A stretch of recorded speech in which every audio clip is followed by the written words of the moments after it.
Fancy something that's freezer friendly, something you can batch cook, something that's disproportionately tasty, then this pork dish is for you. And furthermore, if you don't like pork, chicken does just as well. Let's do this.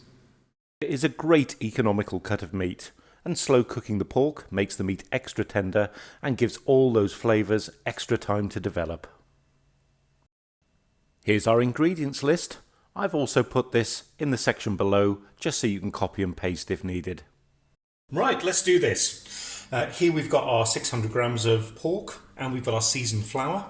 I'm just simply going to put the seasoned flour in and we're going to rub the flour into the pork so it gets nice and coated.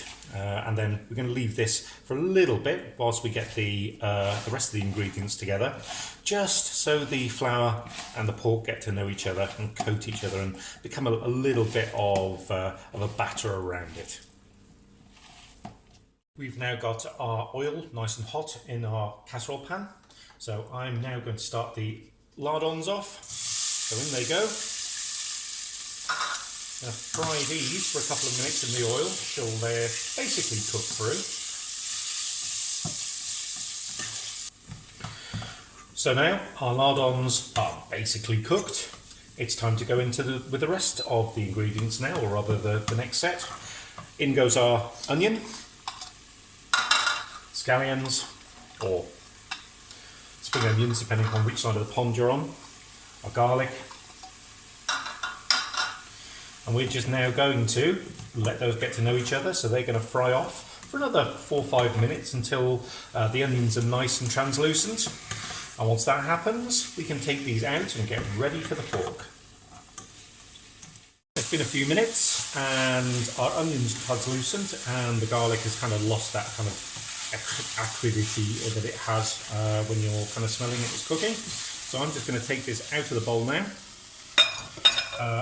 Pop it into a bowl, and then it's time to think about the pork. Our bacony, oniony mixture is out of the way. We've got our floured pork. I've put a little bit more oil in here, which come up to temperature. There's a little bit of residue of onion, but hey, who cares? And we're just going to simply now brown our pork.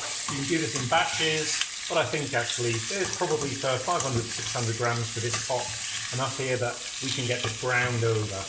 So let's get this browning.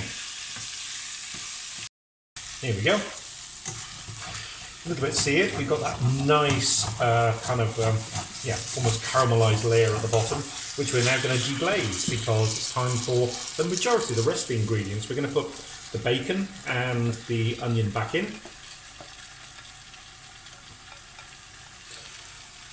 We're going to add our herb de Provence or your sage or whichever kind of dried Mediterranean green herb you fancy. In also goes the wine, so kind of half a bottle here, and 150 ml of stock.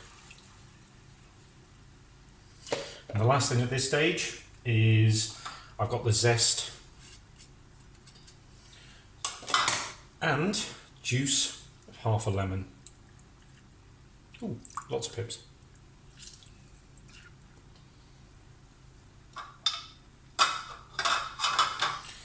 Now,